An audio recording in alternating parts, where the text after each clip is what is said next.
காரியும் கருநாகமும். காரிங்கிறது சனீஸ்வர பகவான். கருநாகம் அப்படிங்கிறது ராகு பகவான். இவங்க 2 பேரும் ராசிக்கு 12ல மேஷ ராசி மற்றும் மேஷ லக்னத்திற்கு 12ல அமைஞ்சிருக்கக்கூடிய பலன்கள் எப்படி இருக்க போகுது? மேஷம் காலபுருஷனுக்கு முதல் வீடு. செவ்வாய் பகவானுடைய பலம் பெறக்கூடிய வீடு. மேஷத்த தொட்டவன் கெட்டான் அப்படின்னு சொன்னா, அதுக்கு என்னங்க அர்த்தம்? மேஷத்த தொட்டவன் ஏன் கெட்டான் அப்படின்னா, எப்பவுமே மேஷத்த நம்ம பகைச்சுக்க கூடாதுங்க. ரொம்ப ஸ்ட்ரெய்ட் ஃபார்வர்டா இருக்கும். இப்படிதான், இப்படிதான். நான் இப்படிதான் போயிட்டே இருங்க அப்படின்னு சொல்லக்கூடிய ராசி. நிறைய அடுத்தவங்களுக்கு ஹெல்ப் பண்ணக்கூடிய ராசி. ஒரு 10 மணி பிரச்சனைனாலுமே, 11 மணி பிரச்சனைனாலும், இவன் கூப்பிட்டா வந்து நிப்பான் அப்படின்னு சொன்னாங்கன்னா, மேஷத்தோட ஃப்ரெண்ட்ஷிப் அங்க ரொம்ப ஸ்ட்ராங்கா இருக்குதுன்னு அர்த்தம். நிறைய வாழ்க்கையில கஷ்டப்பட்டதும் இந்த மேஷம் தான். இன்னைக்கெல்லாம் பாருங்க, 7:30 சனி வர்றதுக்கு முன்னாடியே 7:30 சனினால பயங்கரமா பாதிப்பு அடைஞ்சிருக்கோம். அந்த அளவுக்கு 7:30 சனியோட தாக்கம் இப்பவே இருக்கு அப்படின்னு சொல்றது. ஏறக்குறைய இந்த ராசியை பொறுத்தவரையும் கிட்டத்தட்ட 1 வருஷம், 2 வருஷம் இல்லைங்க. 3 வருஷமாவே நேரம் சரியில்ல. சனீஸ்வர பகவான் எப்ப கும்பத்துக்கு வந்து ராசிய பார்த்தாரோ, ராசியில எப்ப ராகு போனாரோ, அப்பவே ஏறக்குறைய வந்து பார்த்தீங்கன்னா, நல்லது கெட்டதெல்லாம் தெரியாம போயிடுச்சுங்க. யார வந்து பார்த்தீங்கன்னா பேசுறோம், யார் கூட பழகுறோன்னே யோசிக்க முடியாத ஒரு சூழ்நிலை ஆயிடுச்சு. வாழ்க்கையே திருப்பி போட்ட மாதிரி ஆயிடுச்சு. நான் வந்து இந்த விஷயத்தலாம் நான் வந்து காம்ப்ரமைஸே பண்ணக்கூடாதுன்னு இருந்திருப்பேங்க. அந்த மாதிரி விஷயங்கள்லாம் காம்ப்ரமைஸ் பண்ணி பேசக்கூடிய சூழ்நிலை. தல குனியவே தெரியாத மேஷத்துக்கு வந்து பார்த்தீங்கன்னா, இன்னைக்கு எந்த ஒரு விஷயத்துலயுமே சரின்னு கேட்டுட்டு போகக்கூடிய ஒரு சூழ்நிலைகள். வெளிய யாரு சொல்றதும் ஒத்து வராதுங்க. எப்போ சனி வந்து பார்த்தீங்கன்னா, ராசிய பார்த்தாலும் நெறைய கருத்து வேறுபாடுகள், பிரச்சனைகள் வந்துட்டே இருக்கும். நம்ம என்னதான் வந்து இது இல்ல, இது இப்படி கரெக்ட் அப்படின்னு சொன்னாலுமே, இல்ல இப்படி இல்ல அப்படிங்கிற மாதிரி யாராவது ஒருத்தர் மாத்தி பண்ணிட்டே இருப்பாங்க. அந்த மாதிரி ஒரு சூழ்நிலைகள தொடர்ந்து குடுத்துட்டே இருக்காரு சனீஸ்வர பகவான். ராசிக்கு யோகாதிபதி தான். ராசிய பார்க்கறனால இதுக்கு மேல மன அழுத்தமும், இதுக்கு மேல ஸ்ட்ரெஸ்ஸும் எனக்கு இருக்கா அப்படின்னு இல்லவே இல்ல. அந்த அளவுக்கு ஒரு சூழ்நிலைகள். ராசியிலே ராகு வந்தார் பார்த்தீங்களா, அதெல்லாம் கொடுமையான விஷயங்கள். என்னைக்குமே ஜென்ம ராகுவும் சரி, அடுத்தது வந்து பார்த்தீங்கன்னா, பொதுவா ஜென்ம கேது. இந்த காலத்துலலாம் வந்து நம்ம ரொம்ப கஷ்டப்படுவோம். உங்களுக்கெல்லாம் வந்து பார்த்தீங்கன்னா, சனீஸ்வர பகவான் ராசிய பார்க்குறாரு. அதேபோல ராசியிலே கேது இருக்காரு. இதுக்கு மேல வாழ்வா சாவா? எனக்கு எந்த பிரச்சனையும் இருந்தாலுமே அணுதினமும் தூங்கி எந்திரிக்கும்போது ஒரு மன அழுத்தத்தில, ஸ்ட்ரெஸ்ல தத்தளிக்கிற மாதிரி இருக்கு. இன்னைக்கு என்ன பண்றோம் அப்படின்னு தூங்கி எந்திரிக்கும்போது எனக்கு தெரிய மாட்டேங்குது அப்படின்னு சொல்லக்கூடிய அளவுக்கு இருக்கு. செவ்வாய் ராசி ரொம்ப கெத்தான ராசி. எந்த ஒரு விஷயத்தையுமே அலசி, ஆராய்ஞ்செல்லாம் முடிவெடுக்க மாட்டாங்க. சரின்னு என்ன தோணுதோ அதை பண்ணுவாங்க. இன்னைக்கு சரின்னு பண்ணனாலவே வாழ்க்கையில பல பிரச்சனைகளை சந்திச்சுட்டு இருக்கிற மாதிரி ஒரு சூழ்நிலைகள இருக்கு. என்ன சொன்னாலும் வாழ்க்கை தரம் நிச்சயமா உயரக்கு காத்துட்டு இருக்கா. எஸ். ஏன்னு கேட்டிங்கன்னா, ராசிக்கு 9ஆம் அதிபதி ராசிக்கு நல்ல இடத்துல ஒரு யோகமான இடத்துல இன்னைக்கு இருக்காரு. நெறையா பிரச்சனைகள், 1000 பிரச்சனைகள கடந்து இன்னைக்கு மேச ராசி நிக்குது. நெறையா வந்து பார்த்தீங்கன்னா, சொல்ல முடியாத அளவுக்கு உங்ககிட்ட பணம் வாங்கிட்டு போய் உங்கள மிரட்டுனவன், அதேபோல எந்த ஒரு விஷயத்துக்குமே இந்த விஷயத்தெல்லாம் போகவே கூடாது. கோர்ட்டு கேஸ் பக்கமே போகக்கூடாது அப்படின்னு சொல்லியிருந்தேன். நீங்க தான் வந்து பார்த்தீங்கன்னா, ஃபர்ஸ்ட்டு இந்த சனீஸ்வர பகவான் ராசிய பார்க்கறனால அந்த போலீஸ் ஸ்டேஷன் வாசல் வரையும் போய் நிக்கிற மாதிரி ஒரு சூழ்நிலை. எது எனக்கு வேண்டாம் அப்படிங்கிறமோ, அதை கொண்டு வந்து தள்ளுற மாதிரி ஒரு சூழ்நிலைகள பேரு கெடுக்கறக்கு என்ன ஒரு பலன் குடுக்குதோ, அது எல்லாத்துக்குமே இந்த ஜென்ம ராகுவும் சரி, சனீஸ்வர பகவான் ராசிய பார்க்கறனால மன அழுத்தத்தினாலயும், ஸ்ட்ரெஸ்ஸுனாலயும் நெறைய பிரச்சனைகள இதுக்கு முன்னாடி சந்திச்சிருக்கீங்க. இந்த நேரத்தில காரியம் கருநாகம்னு சொல்லக்கூடிய சனீஸ்வர பகவான் மற்றும் ராகுவோடைய சேர்க்கை ராசிக்கு 12ல அமைஞ்சு, இந்த செவ்வாயோடைய ராசியில எப்படி இருக்க போகுது அப்படிங்கிறத பார்க்கலாம். நிச்சயமாக முதல் தர யோகம் இருக்கா அப்படின்னு கேட்டிங்கன்னா இருக்கு. என்னங்க சனி, ராகு கிரக சேர்க்கைகள் ரொம்பவே பலவீனமானது. ஆனா உங்களுக்கு ராசிக்கு 12ல இருக்கிறனால முதல்ல நீங்க நிம்மதி பெருமூச்சு விடலாம். உங்கள இது எதுவும் பண்ணுமா அப்படின்னு கேட்டிங்கன்னா பண்ணாது. ஏன்னா லக்னத்துக்கும் ராசிக்கும் 12ல மறைஞ்சிருக்கு. அப்ப வீடு குடுத்த குருவும் வந்து பார்த்தீங்கன்னா, கொஞ்சம் பலவீனமாக இருக்காரு. 12ஆம் இடத்துக்கு பலவீனமாக இருக்காரு. அப்ப நிச்சயமா இது நல்ல பலன்கள் செய்யறதுக்கு தந்துட்டுருக்கு. அந்த வரிசையில முதல் நல்ல பலனாக, நான் ரொம்ப வருஷமா வந்து பார்த்தீங்கன்னா, என்னுடைய கடன் அடைக்கிறதுக்கு போராடிட்டே இருக்கிறேன். என்னோட கடன் அடையவே முடியவே மாட்டேங்குது. வெளியில போய் வேலை செய்யலான்ட்டு இருக்கேன். வெளிநாடு போலான்ட்டு இருக்கேன். அதனால நல்ல வளர்ச்சியா நான் வெளிய போறதுக்கு நான் ரொம்ப ஸ்ட்ரெய்ட் ஃபார்வர்டா இருக்கிறனால, இந்த வெளிய போறதுனாலே நெறைய பிரச்சனைகள சந்திக்க வேண்டிய சூழ்நிலைகள குடுக்குமா? அப்படிங்கிற மாதிரி உங்க மனசுல 1000 கேள்விகள். இது சரியாயிருமா? அது சரியாயிருமா? அப்படின்னு நெறைய விஷயங்கள் இருக்கு. அப்ப வெளியில போறதுனால இந்த கிரக சேர்க்கைகள் பெருசா நமக்கு சப்போர்ட் பண்றதுக்கு காத்துட்ருக்கு. அப்ப இந்த சனி, ராகு கிரக சேர்க்கைகள் ராசிக்கு 12ல அமைஞ்சிருக்கக்கூடிய பலன்கள், உங்கள வெளியூர் அனுப்புறதுக்கு ரொம்பவே தயாரா இருக்கும். எனக்கு பிடிக்கலைங்க இந்த வேலையே எனக்கு பிடிக்கலைங்க. எனக்கு ஆகாது.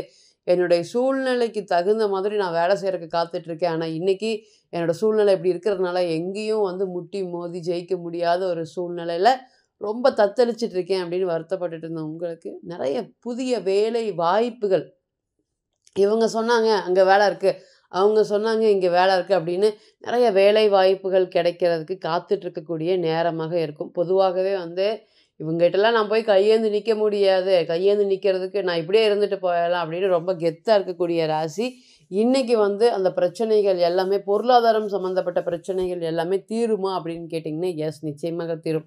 சனீஸ்வர பகவான் தன்னுடைய 3ஆம் பார்வையாக 2ஆம் இடத்துல இருக்கக்கூடிய குருவை பார்க்கறதுனால பொருளாதாரத்தில் இருக்கக்கூடிய பிரச்சனைகள் எல்லாமே இனி வரக்கூடிய காலத்தில் படிப்படியாக குறையிறதுக்கு உண்டான வாய்ப்பு இருக்குது. நிறையா பிரச்சனைகள், அதாவது 1 2 இல்லைங்க, மேஷத்துக்கு எந்தெந்த வழியில் அடிக்க முடியுமோ அந்தந்த வழியில் அடித்து பிரச்சனை கொடுத்துருக்காங்க. சொந்தக்காரங்க மத்தியில் பிரச்சனைகள், அதே போல் நான் என்னோடய குணத்தையே மாற்றிட்டாங்க, நான் இந்த மாதிரி இல்லை ஆனால் இன்றைக்கி வந்து சுத்தமாக மாறுற மாதிரி இருக்குது. அந்த மாதிரி குணமாற்றம், அதே போல் நிறைய மனசும் மாறி இருக்குது அப்படின்னு சொல்கிற மாதிரி ஒரு சூழ்நிலைகள். திருமண வாழ்க்கை சொல்லவே தேவையில்லைங்க. மேஷத்தை பொறுத்தவரைக்கும் அந்த மாதிரி கஷ்டமான காலமாக இந்த திருமண வாழ்க்கை இந்த கடந்த ஒரு 2 3 வருடங்களாகவே இருக்குது. இதை வந்து காப்பாற்றுறதுக்கு, இந்த திருமண வாழ்க்கையை காப்பாற்றுறதுக்கு போராடுறேன். ஆனால் என்னுடைய குடும்பத்தில் பொதுவாகவே மேஷத்தை பொறுத்தவரை யாருமே இன்டர்ஃபியர் பண்ணால் பிடிக்கவே பிடிக்காது. நீ இருக்கிற, நீ பேசக்கூட கூடாது, நீ என்னுடைய குடும்ப விஷயத்தை நியாயமெல்லாம் பேசவே கூடாது அப்படின்னு ஸ்ட்ரெயிட்டாக சொல்லிடுவாங்க. ஆனால் இன்றைக்கி இவங்களுடைய குடும்ப விஷயங்கள், குடும்பம் சம்மந்தப்பட்ட நிகழ்வுகள் எல்லாமே பல பேர் பேசும்படி தன்னுடைய குடும்ப வாழ்க்கையில் நிறைய பேருடைய தலையீடு இருக்கு. நீ எல்லாம் வந்து எனக்கு பஞ்சாயத்து பண்ணுற பார்த்தியா அப்படின்னு சொல்கிற மாதிரி ஒரு சூழ்நிலை. இன்றைக்குமே கஷ்டத்தில் தான் இதை கேட்டுட்டு இருக்காங்க. எஸ், ஆமாம், கேட்டுட்டு இருக்காங்க. நிச்சயமாக இனி வரக்கூடிய காலங்களில் கணவன் மனைவி உறவு அந்யோன்யம் இதனால் பெரிய ப்ராப்ளத்தில் இருந்தவங்க, இந்த இந்த நபர்னால தான் எனக்கு பிரச்சனைகள் அப்படின்னு சொல்லக்கூடிய நபர்கள் அனைவருமே, பலமாக இருந்த நபர்கள் அனைவருமே பலவீனமாக போகிறதுக்கும், ராசிநாதன் உங்களுக்கு பலமாக இருக்கிறதுனால நீங்கள் எடுக்கக்கூடிய திருமணம் சம்மந்தப்பட்ட ஒரு முயற்சிகளுமே வெற்றியை ஏற்படுத்தி கொடுக்கக்கூடிய ஒரு நல்ல ஒரு யோகமான கோச்சார காலமாக இருக்கும் அப்படிங்கிறது ஒரு எந்த ஒரு மாற்றம் இல்லை. அதே போல் சண்டை சச்சரவுகள் எல்லாமே நிச்சயமாக குறையும். வேலை சம்மந்தப்பட்ட விஷயத்தில், பணம் சம்மந்தப்பட்ட விஷயத்தில் நிறைய ஏமாற்றங்கள் இதுக்கு முன்னாடி இருந்ததுக்கும் இப்போ மேஷம் எழுதி வச்சுக்கலாம், குறைஞ்சது ஒரு 6 to 8 லட்சம் ரூபாயாவது கடன் ஏற்பட்டிருக்கும் அப்படின்னு சொல்கிற அளவுக்கு நிறைய விரயங்கள், பண விரயங்கள், வேலை செய்கிற இடத்துல பணத்தை கொடுத்தீங்க, பணத்தை திருப்பி வாங்கவே முடியல அப்படிங்கிற மாதிரி சொல்ல முடியாத அளவுக்கு பணம் சார்ந்த பிரச்சனைகள், இஎம்ஐ கட்டி கட்டி இது வாங்கி அது கட்டுறேன், அதை வாங்கி இதுக்கு கட்டுறேன், ஏதோ ஒரு பிரச்சனையில் ரோலிங்லேயே போயிட்டுருக்கு, இது எங்கே கொண்டு போய் முடியுமோ, நான் இந்த மாதிரிலாம் இல்லவே இல்லை, எப்படி மாட்டினேன்னு தெரியல அப்படின்னு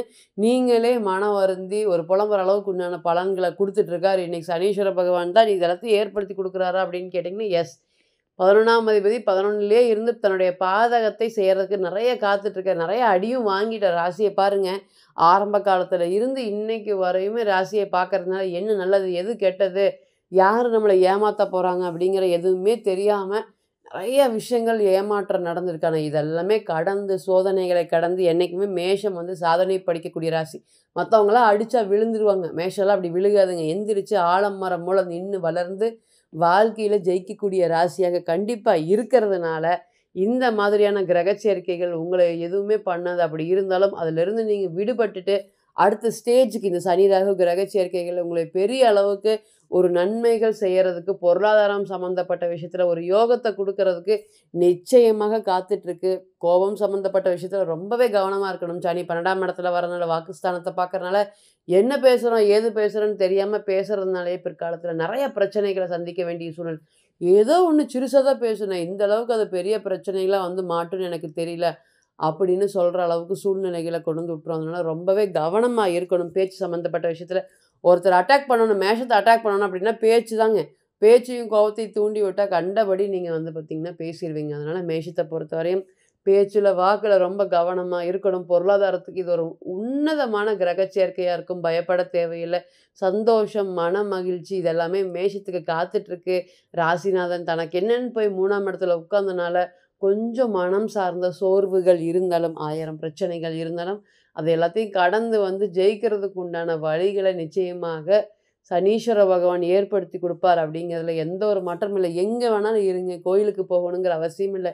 இருந்த இடத்துல இருந்து சனீஸ்வர பகவானே போற்றி போற்றி அவர் பாதம் வணங்கி, நீங்கள் தான் என்னை பார்த்துக்கணும், நான் யாருக்கும் எந்த பிரச்சனைகளும் பண்ணுறதில்ல, எல்லாருக்குமே நல்லா தான் நினைக்கிறேன், மற்றவங்க என்னை கெட்டதான் நினைக்கிறவங்கள நீங்கள் பார்த்துக்கோங்க அப்படின்னு அவர்கிட்ட விட்டுட்டிங்கன்னா அவர் பார்த்துக்குவார். இன்னைக்கு இல்லைனாலுமே உங்களுக்கு நல்ல காலம் வரும்போது நிச்சயமாக அந்த பலன் உங்களுக்கு யார் யார் என்னென்ன கெடுதல் செஞ்சாங்களோ அவங்க எல்லாருமே உங்களுடைய கண் முன்னாடி அழியறத நீங்கள் நிச்சயமாக பார்க்கலாம். அதற்கு முதல் தர வெயிட் பண்ணணும் நீங்கள். அந்த சனீஸ்வர பகவானுடைய அருளால் இன்னைக்கு 2ஆம் இடம் வாக்குஸ்தானத்தில் இருக்கிறனால ரொம்பவே கவனமாக பேசுங்க. பேசுறதுனால உங்களுடைய விஷயங்கள் அனைத்துமே மற்றவங்க சீக்கிரம் எடுத்துக்கிறாங்க. அதை மட்டும் நீங்கள் ரொம்ப கவனமாக செலுத்தணும். மற்றபடி இந்த கிரக சேர்க்கைகள் உங்களுக்கு ஒரு யோகத்தையும் பொருளாதாரம் சார்ந்த விஷயத்தில் ஒரு நல்ல ஒரு மதிப்பையும் குடுக்கறதுக்கு காத்துட்ருக்கு அப்படிங்கிறதுல எந்த ஒரு மாற்றமும் இல்லைங்க. இப்ப நீங்க கேட்டு செஞ்சுட்டு இருந்த அனைத்துமே கோச்சார பலன்கள் தான். கோள்களுடைய சாரம் அனுதினமும் மாறும். இன்னைக்கு ஒரு கிரகம் ஒரு நட்சத்திரத்தில பயணிக்கும். நம்ம பேசும்போது நாளைக்கு வேற கிரகம் வேறு நட்சத்திரத்தில பயணிக்கும். அப்ப பிறந்த கால ஜாதகம் அப்படிங்கிறது 100%. கோச்சாரம் அப்படிங்கிறது 40லிருந்து 60% மட்டுமே பொருந்தும். தனிப்பட்ட ஜாதகத்தை நீங்க எடுத்து ஆலோசனை பண்ண விருப்பப்பட்டா, கீழ இருக்கக்கூடிய இந்த நம்பருக்கு கான்டாக்ட் பண்ணுங்க. நான் வணங்கக்கூடிய நரசிம்மர் உங்க எல்லோருக்குமே நல்ல வளமான வாழ்க்கையை ஏற்படுத்தி தர நான் நிச்சயமா பிரார்த்தனை பண்ணிக்கிறேன். மீண்டும் ஒரு பதிவில் உங்களெல்லாம் சந்திக்கும் வரை உங்களிடமிருந்து விடைபெறுவது உங்கள் அஸ்ட்ரோ புவனேஸ்வரி. நன்றி, வணக்கம்.